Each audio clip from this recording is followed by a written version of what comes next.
So let's proceed. So the other perspectives on deviance, we have feminist perspective.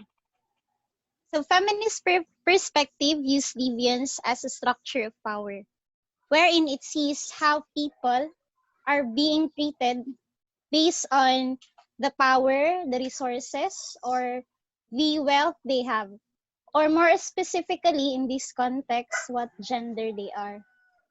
So in this feminist perspective, it primarily focuses on how female deviants or perpetrators are being treated or viewed by the society.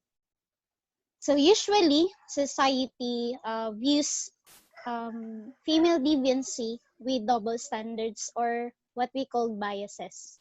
When we talk about double standards, this is where one group or gender is being or more treated favorably than the other group or gender. So for example, both men and women committed domestic violence. So in the context of men violating domestic violence, this also or this rather shows or implies that the male as being viewed by the society as more powerful or more stronger than female, thus the act of committing domestic violence only shows the dominance of male over female. While in the context of female committing domestic violence, it sees here that the man or the male is weak and is not capable of defending himself. Thus, the blame will be put to the male as a victim himself rather than the female committing the act. So, in this example, we can see that gender inequality existing between male and female influences not just the opportunities of a person to commit crime, but influences the definition, detection, and prosecution of crime and deviance. So, hindi natin natakal yung difference kahapon ng crime and deviance. So, now we will discuss it. So, crime and deviance totally differs in a sense that crime is only one aspect of deviance, wherein crime only involves the violation of certain laws given the society, while deviance, as we discussed yesterday, that deviance talks about the general concepts of violating social norms in society, such as folkways, mores, taboos, and these so-called laws. So going back to feminist perspective, so the result of gender inequality makes this feminism comes up with three movements. So we have liberal, socialist, and radical feminism. So in liberal feminism, so we will explain these three movements in the context of deviance, wherein we will look at these three movements. We will look at the factors in which contributes to female deviancy. So again, going back, so in liberal feminism, female deviancy arises whenever there is this existence of gender discrimination. So for example, in terms of career, female takes the career of being housewives, while men takes the career of professional jobs or careers. So in this context, female deviancy occurs whenever female tends to take professional jobs rather than taking the career of being housewife. So next, in socialist feminism, deviance or female deviancy arises when there is the existence of capitalism. So for example, in the same job or work, women are paid less than men. So we can see that female deviancy can occur whenever the female or the women have the tendency to engage in prostitution just to take a higher pay. And next, we have radical feminism.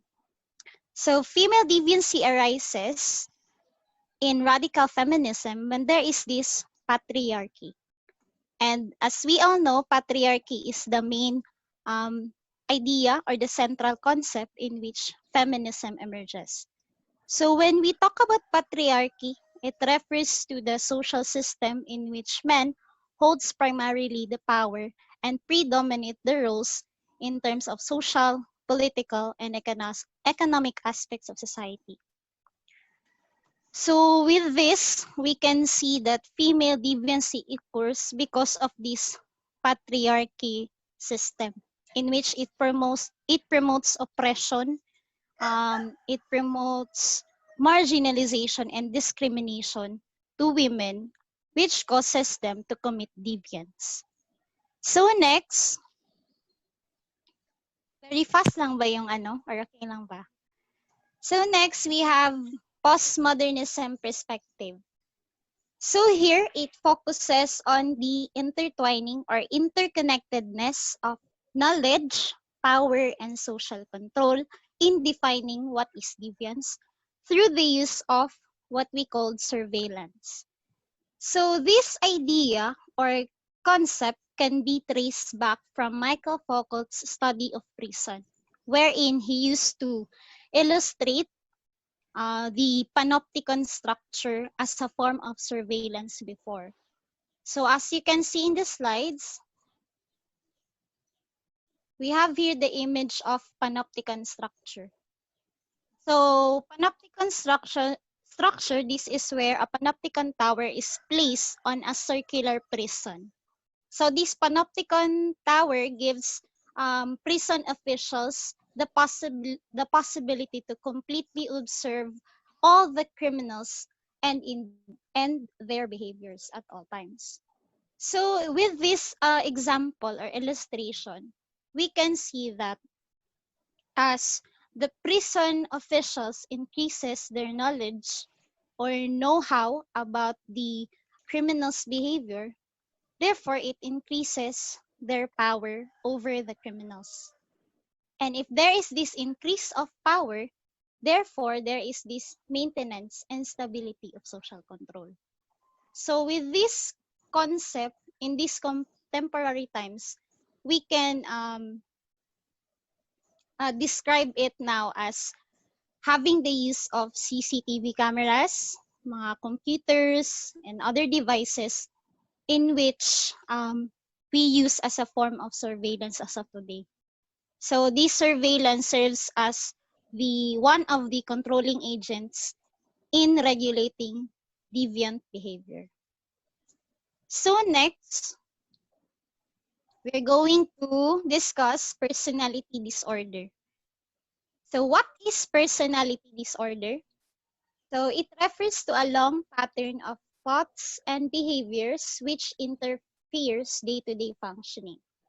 So basically, this refers to personalities that are unhealthy or that can be harmful to one's self because it causes impairment to our daily functioning, such as in our personal life, in our work, or in our social settings. So we have here four defining features of personality disorders. So one is distorted thinking patterns. Number two, problematic emotional responses. Number three, over or under regulated impulse control. And number four, interpersonal difficulties. So these four features are present or common to all persons having personality disorder. So basically at least two features or four features are present in order to diagnose a person with having personality disorder. So in personality disorder, in DSM-5, there are 10 personality disorder that are being identified. And it is split according to clusters. So we have cluster A, cluster B, and cluster C. So in order for us to easily organize and easily remember these clusters, so we identified cluster A as weird personality, cluster B as wild personality, and cluster C as worried personality. So next. So in cluster A, which is the weird personalities, these are paranoid personality disorder, schizoid, and schizotypal personality disorder. So first, what is paranoid personality disorder? So this describes or associates a person to be or to to be accusatory. So generally, people with paranoid personality disorder, they are very distrustful and suspicious. In a sense that they always assume that others will disappoint, manipulate, or talk behind their back.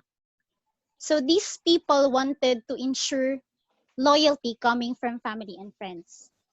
And if they don't earn loyalty enough, then they will react severely if they feel that they are being lied or being slighted or insulted to. Thus, they hold grudges to other people. So these are the common features of having a paranoid personality disorder. So next, we have this schizoid personality disorder. So this describes a person or is associated the person as being aloof. So basically, schizoid personality disorder, having this kind of disorder, avoids social interaction. So they tend to isolate themselves or they wanted just to be alone. Or in our layman's term, they are can also be considered as introverts. So they are not interested in forming social relationships and that they find no pleasure in engaging in physical contact.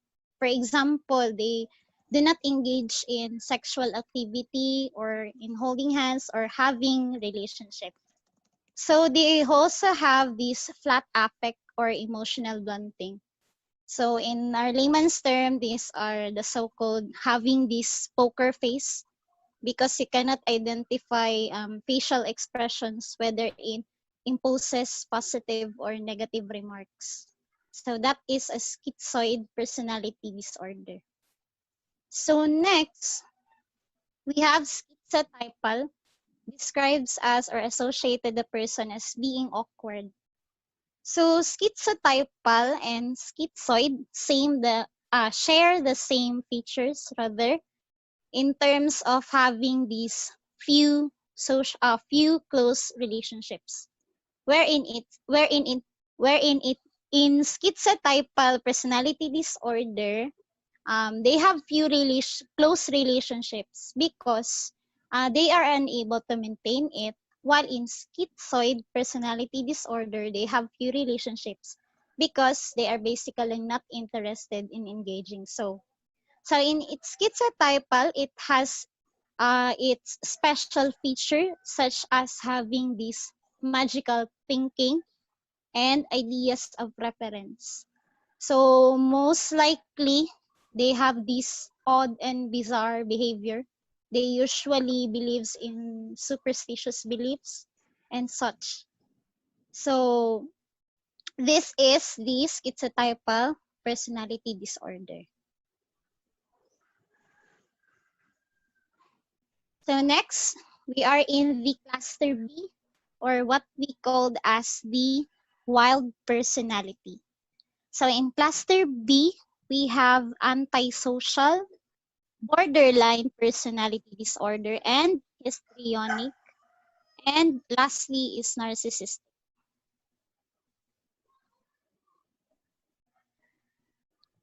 So in antisocial personality disorder, having this kind of disorder describes a person of being charming in order to manipulate and to gain his or her personal gain. So, nagmumukha siyang charming pero deep inside, aggressive siya na pagkatao. So here, an antisocial person disregards moral values and societal norms. And they have little empathy to others. They have poor impulse control, which leads them to being aggressive.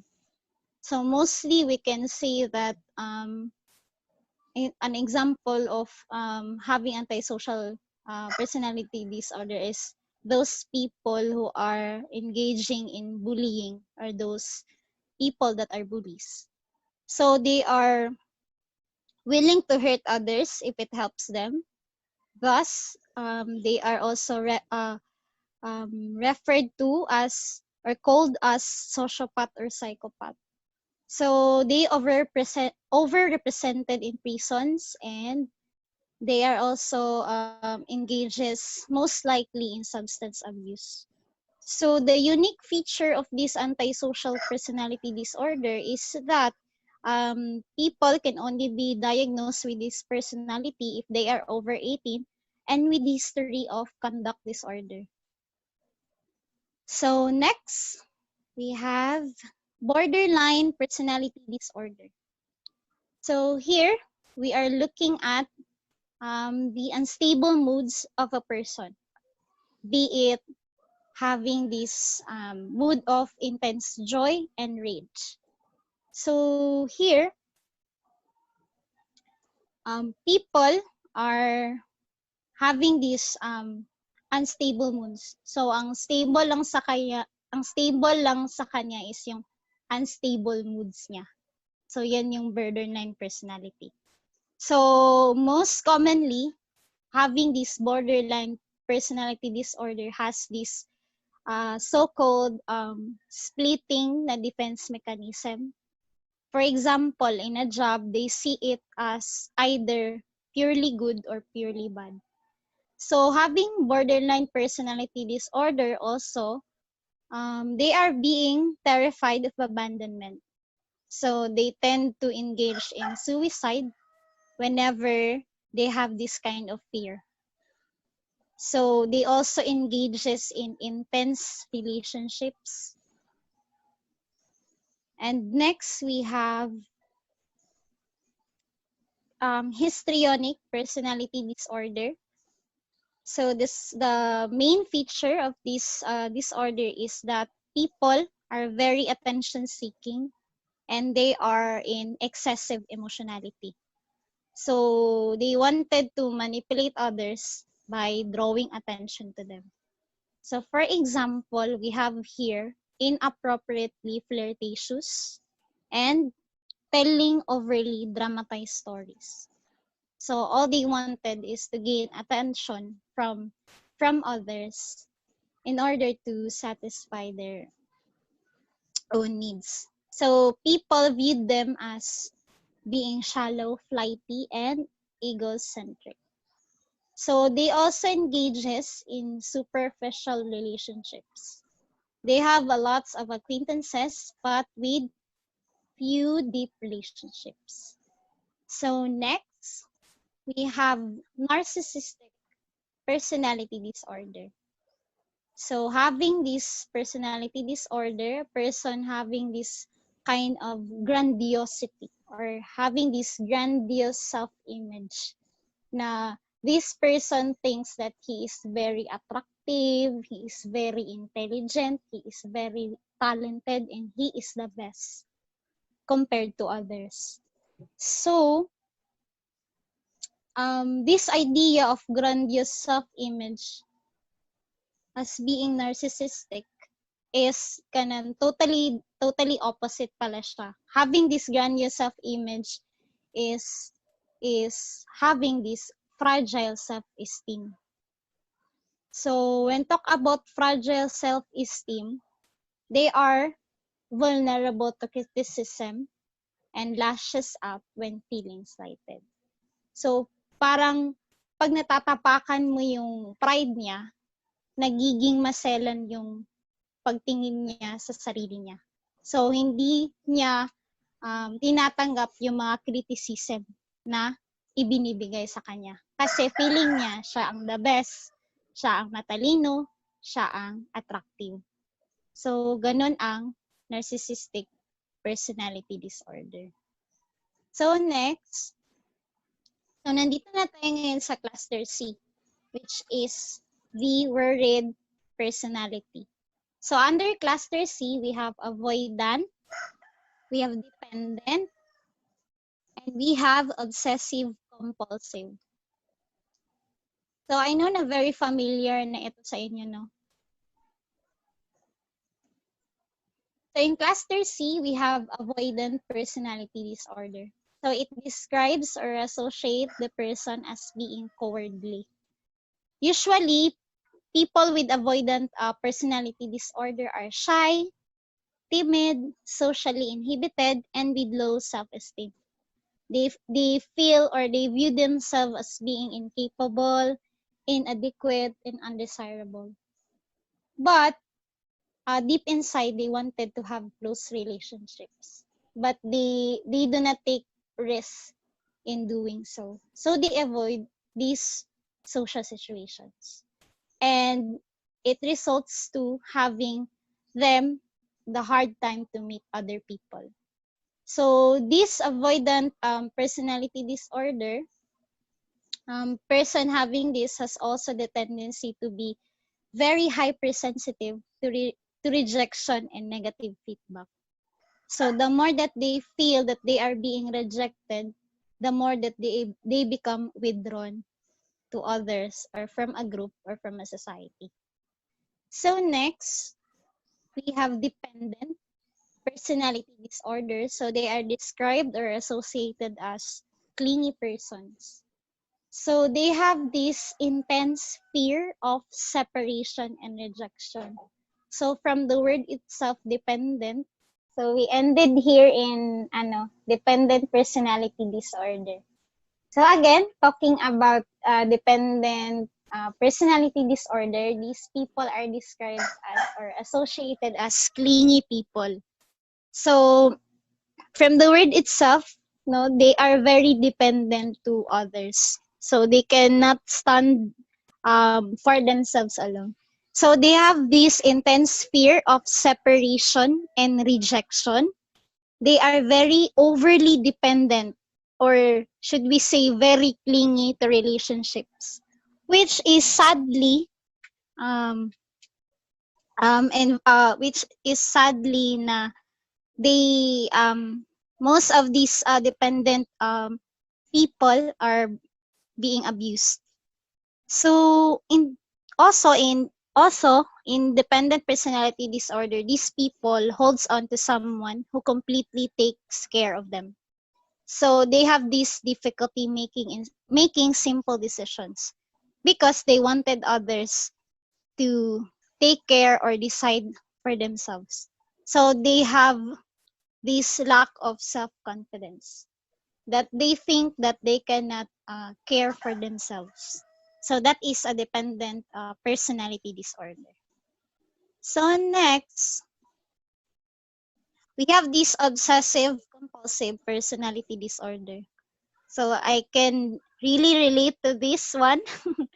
Maybe I do have this personality disorder because uh, in this personality disorder, it describes the person as being obsessed with orderliness, perfectionism, um, wanted to have this complete control, na ay sense of rules, sense of details, schedules. So they are very inflexible and easily stressed whenever they do not do these things.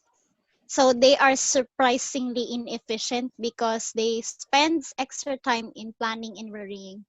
So in doing things, they make sure that it will always be perfect, it will always be organized, it will be always in an orderly manner, so on and so forth. So they are also perceived as stubborn because they have these rigid beliefs and moral issues.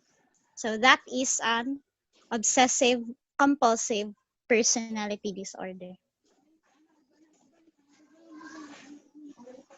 So let's proceed to discussing the clinical disorders.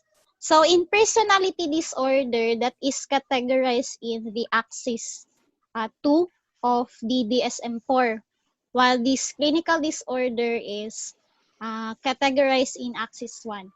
So we will also discuss this one. Okay. So in clinical disorders, under this topic is what we call psychotic disorders. So in psychotic disorders, these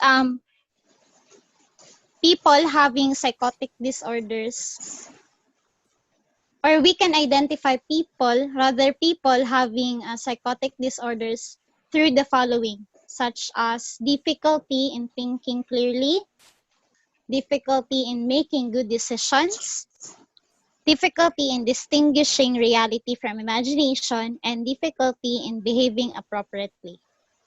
So having psychotic disorders is very hard to handle in terms of doing their day-to-day functioning and social interactions.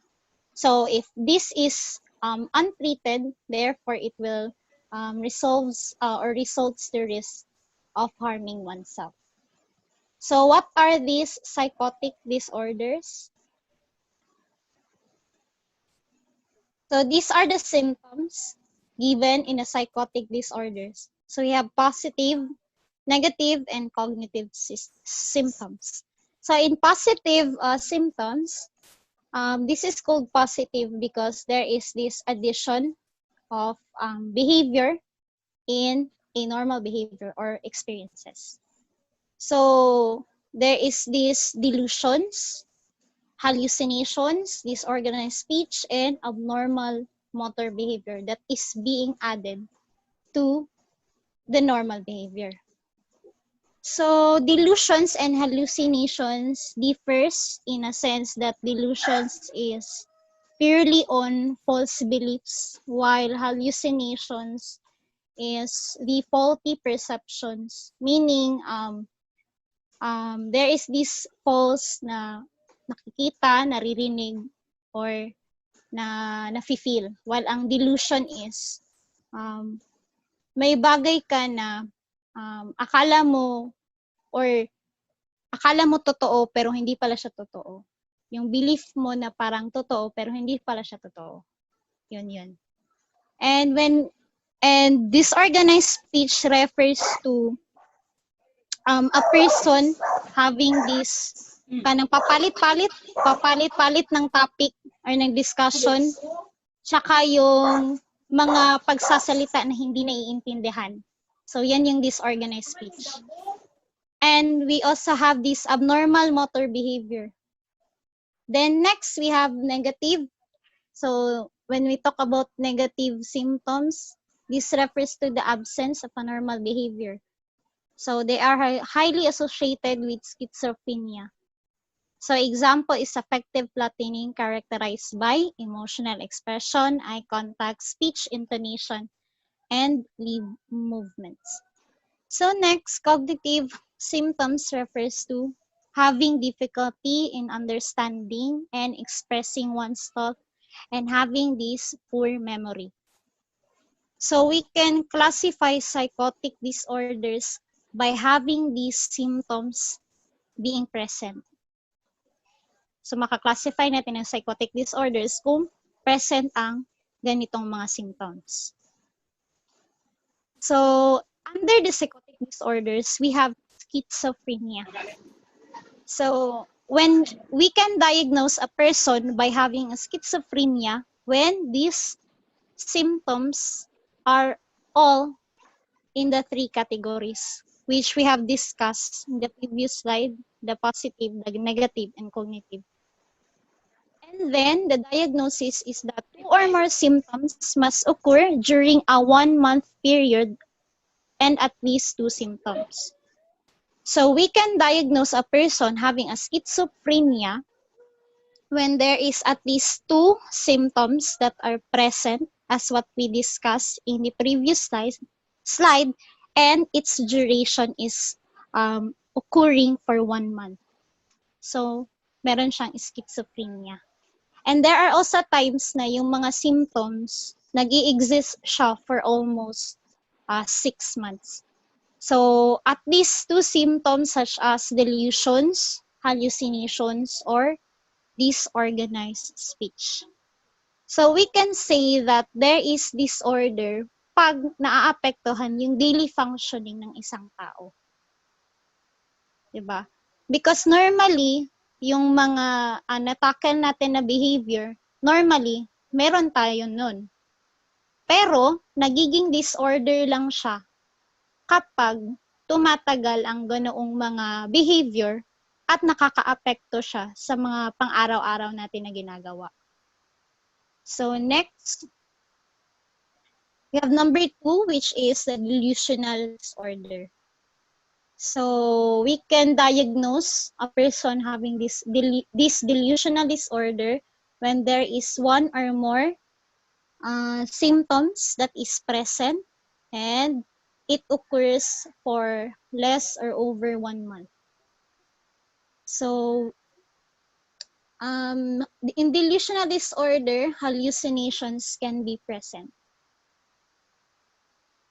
So next, we have brief psychotic disorder.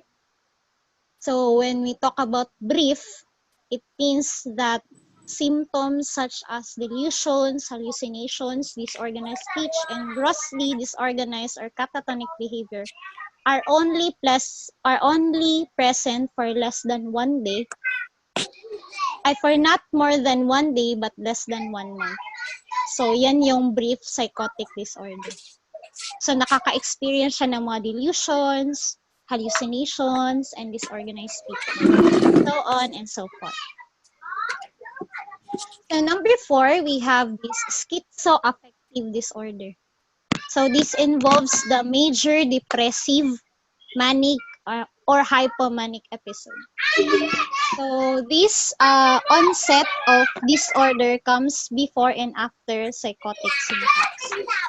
So again, there should be at least 2 symptoms in order for a person to be diagnosed as having schizoaffective disorder.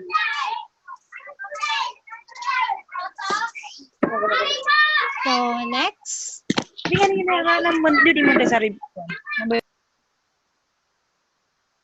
Okay, so next we are in the schizophreniform disorder. So they have the same symptoms as schizophrenia, but ang duration lang yung naiiba. So this is the onset of this behavior is for 1 to 6 months na may experience ng tao. So para hindi kayo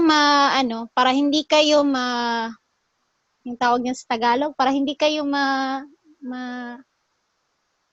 kanang malibog ba? Kanang malito.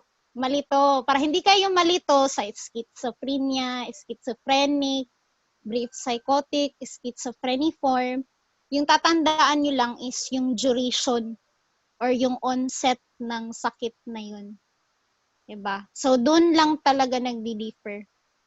Meron siyang same na mga symptoms na present, pero iba lang yung duration or yung onset ng disorder. Para hindi kayo malito. And next, we have substance or medication-induced psychotic disorder.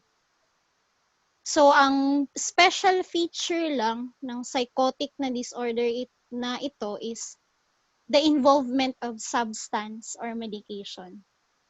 So, ang cause ng psychotic disorder is yung pagtitake ng substance or medication. Usually, yung pagtitake ng mga drugs such as methamphetamines, mga illegal drugs like cannabis, shabu, or kanang mga cocaine. And next, lastly, under psychotic disorder is what we call the psychotic disorder induced by another medical condition. So, nagkakaroon lang ng psychotic disorder pag may sakit ka or may presence ng disease or illness. So, yun lang. So, meron pa rin siyang simptoma ng hallucinations and delusions. So, yun lang yung pagkakaiba. So bakit nga pala natin dinidiscuss itong personality disorder sa deviants? Kasi parang ito rin yung way or paraan para matukoy natin if yung tao ba talaga is nakaka-commit ng deviant act or sadyang may ano lang talaga may internal factors na nakaka-affect ng pagko-commit ng isang deviant act. So, parang yun yung tinitingnan natin. 'Di ba? So, next. So, we have anxiety disorders. So, kasali pa din ito sa axis 1, which is the clinical disorder.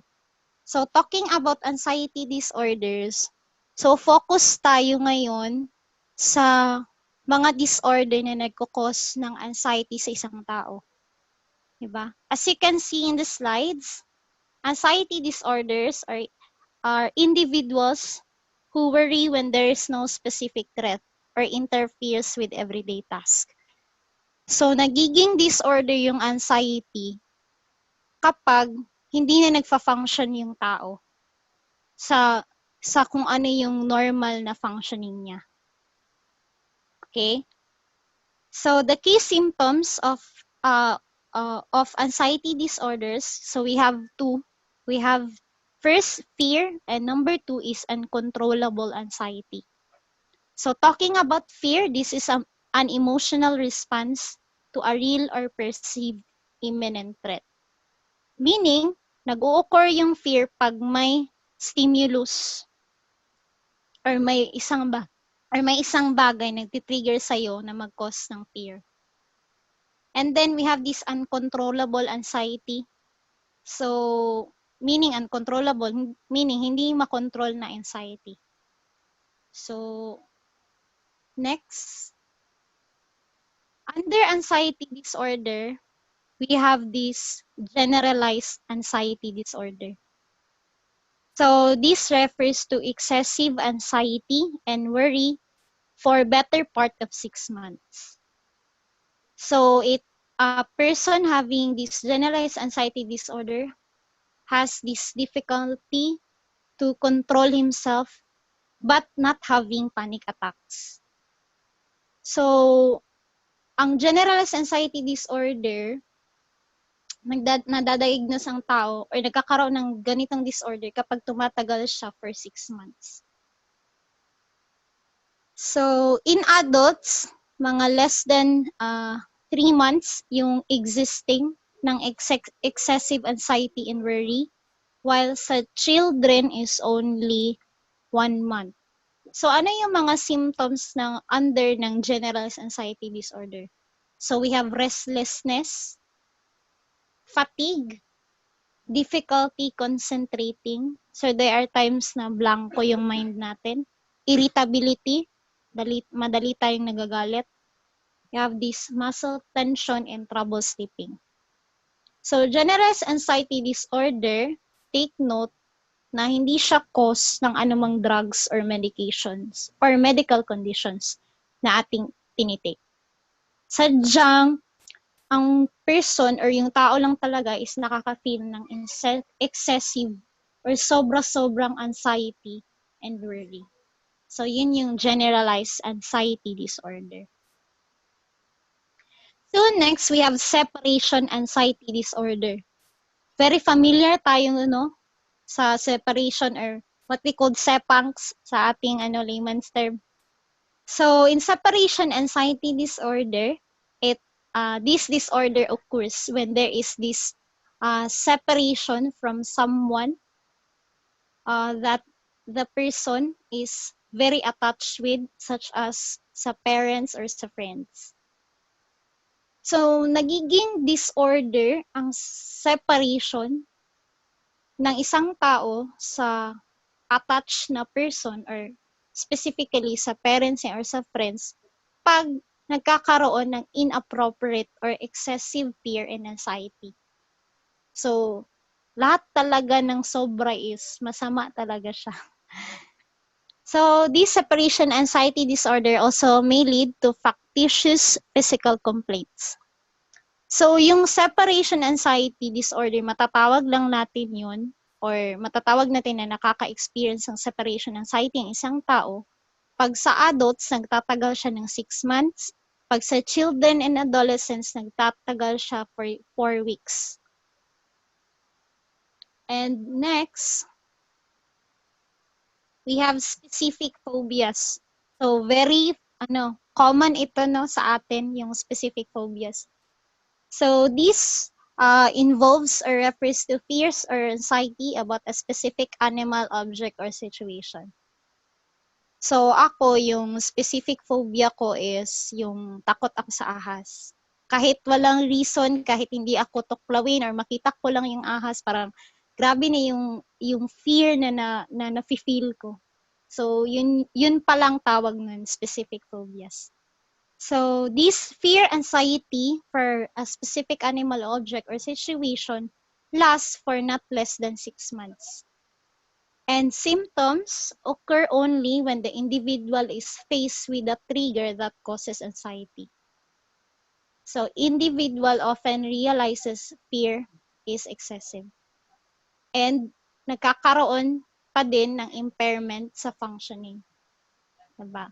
Pag nakikita natin yung bagay na kinatatakutan natin, parang grabe na yung fear na nafe-feel natin. So yun pala yung specific phobias. Yung may specific ka lang na object, bagay, or sitwasyon, natatakot ka. So next, we have this social anxiety disorder or what we call social phobia. So here, it refers to fear and anxiety that is caused by social or performance situations. Example nito is meeting groups of new people or having a dates or job interviews. So in social anxiety disorder, people worry when they will have this in mind that they will be negatively evaluated by other person. And that they tends them to feel of being ashamed and embarrassed. So, ang social anxiety disorder, specific pa rin siya. Specific pa rin yung takot niya. So, usually, nagkakaroon ng social anxiety disorder because yung person has the fear na makikriticize siya ng ibang tao. Such as, yung kagaya ng first time mo magkakaroon ng job interview. So, pwedeng makonsider yan na social anxiety disorder. So, next, we have agoraphobia. It is the intense fear of the following situations, such as using public transportation of all forms, being in open spaces, being in enclosed spaces, standing in line or being in a crowd, and being outside of home or alone. So, agoraphobia, more on yung fear mo is sa spaces. Because these people tends to, lalo na yung mga enclosed spaces, kasi feel nila, magkakaroon sila ng panic attack pagkatapos hindi sila makaka-escape doon sa space na yun. So, yun yung agoraphobia. So, symptoms are persistent and interfere with functioning. So, again, may tendency tayo na nagkakaroon tayo ng agoraphobia. Pero, nagiging agoraphobia siya once na nakaka-affect siya sa functioning or sa pang-araw-araw natin. So, iba siya sa general anxiety disorder. Iba din siya sa social anxiety disorder. So, ang agoraphobia, most likely, nagpo-focus siya dun sa mga spaces. Next, we have panic disorder. I believe nakaka-experience tayo ng panic disorder, di ba? Usually, kapag nag-take tayo ng test, lalo na sa UM na nag-e-exam ng at least twice in a month. So, very fast talaga siya. So, here in panic disorder, it refers to the recurrent out of the blue panic attacks, triggered by a wide variety of things. Never a single trigger and frequently no identifiable trigger. So, panics, pag ang tao nagkakaroon ng panic, these are the symptoms. At least nagkakaroon siya ng 4 symptoms. We have palpitations, sweating, trembling, dyspnea, feelings of choking, chest pain, nausea, dizziness or lightheadedness, chills or hot flushes, paresthesias, feelings of unreality or detachment from self, fear of dying, and fear of losing control. So, yung panic disorder, parang nagkakaroon ka ng simptomas, pero wala siyang walang triggering factor para mag-react ka ng ganito. So ang tawag doon, panic disorder. So, here, we have substance or medication-induced anxiety disorder. So, nagkakaroon ng anxiety disorder pag may involvement ng paggamit ng substance or medication. So, yung nagkakos ng anxiety is yung substance or medication na tinitake ng isang tao. So, ang symptoms, same siya no sa generalized anxiety disorder, but it more focuses on the substance, the effect of the substance and the medication. So next, we have anxiety disorder due to another medical condition. So again, it is caused by having this disease or illness. So looking at the slides, anxiety symptoms begin when disease begins. So nag-o-occur lang yung anxiety disorder kapag, for example, nalaman mo na nagkaroon ka ng cancer. So yun, nag-o-occur ang anxiety. Or pwede din siya na nagkakaroon ng anxiety kapag lumalala yung sakit. Or kaya, nare-resolve yung anxiety kapag nawawala din yung sakit. So, yung anxiety is nagde-depend sa status or condition ng isang sakit. So, next. So, nandito na tayo ngayon sa mood disorders. So, mood disorders are a group of illnesses. This involves serious changes in the emotional status and interfere with the day-to-day activities. So, it can precipitate a substance addiction or can lead to suicide. So, basically, yung focus ng mood disorder is yung ating emotional instability. Yung papalit-palit na emotions. Pero nag-i-interrupt pa rin siya dun sa functioning, sa daily functioning natin. Kaya siya nagiging disorder.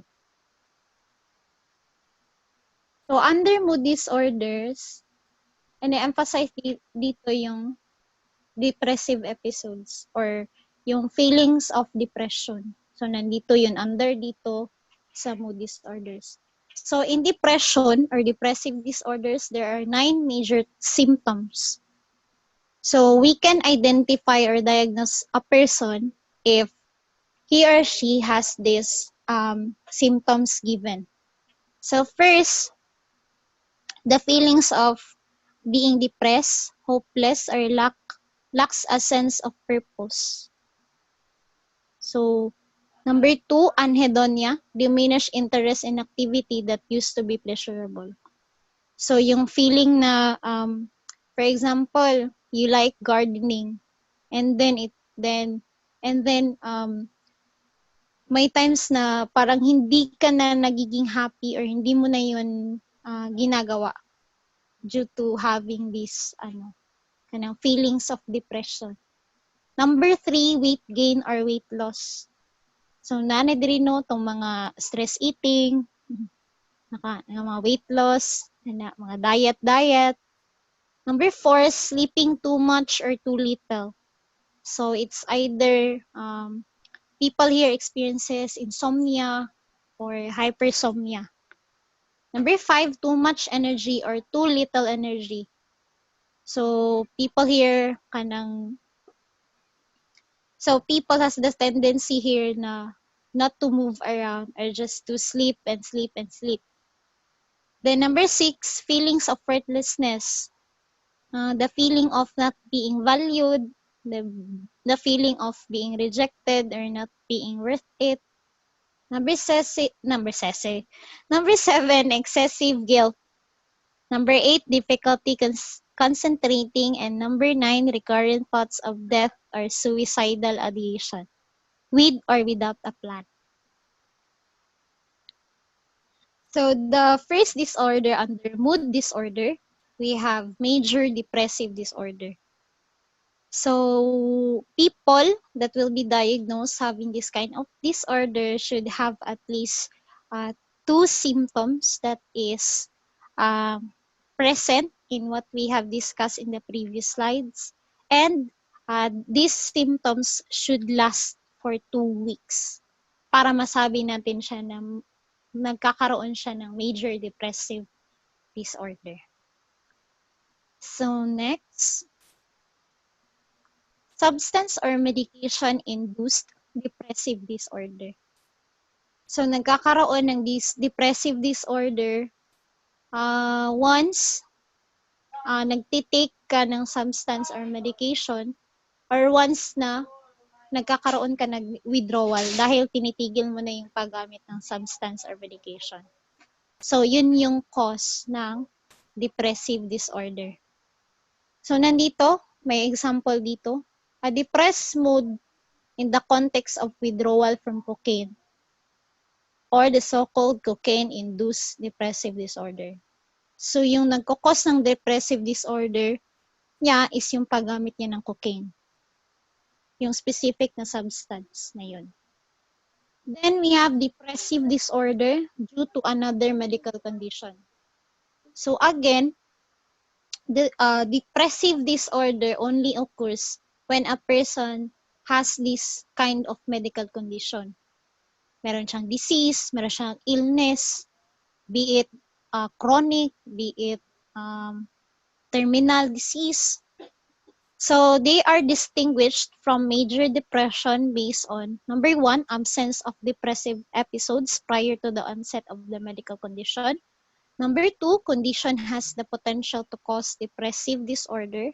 And number 3, symptoms resolve once the illness has been treated or worsened as the condition gets worse. So, yung nagdedepende yung pag-arouse or pag-arise ng depressive disorder sa status ng tao na mayroong sakit or disease. Next is adjustment disorder with this depressed mood.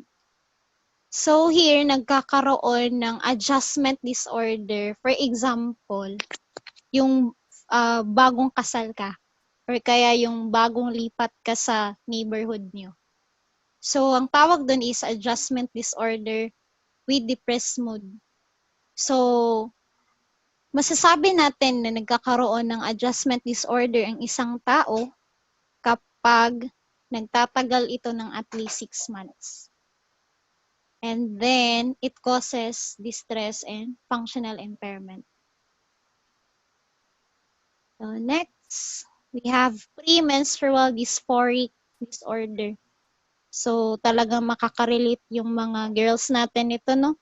So, meron pala talagang ganito na disorder, yung premenstrual dysphoric. So, nagkakaroon ng premenstrual dysphoric disorder kapag nagkakaroon ng parang yung depression before nagkakaroon ng menstrual cycle. Yun yung. So, symptoms during luteal phase of the menstrual cycle, 2 weeks before menstrual bleeding. So, symptoms remit a few days after onset of menses. So, yung onset ng depression is 2 weeks before yung menstrual bleeding natin. So, dyan nag-o-occur yung premenstrual dysphoric disorder. So, next, persistent depressive disorder, previously known as dysthymia or dysthymia. So, in persistent depressive disorder, they have the same symptoms with major depressive disorder, but in this case, nagtatagal siya ng at least 2 or more years kapag yung adult ang nagkakaroon nito, while sa children, 1 or more years. So, yun yung pagkakaiba lang ng persistent depressive disorder at no major depressive disorder that will only last for 4 weeks. So, present pa din yung mga symptoms such as may change in appetite, change in sleep, fatigue, low self-esteem, low concentration, and difficulty in making decisions, and hopelessness or pessimism. So that's it for today. So na-end na yung slides.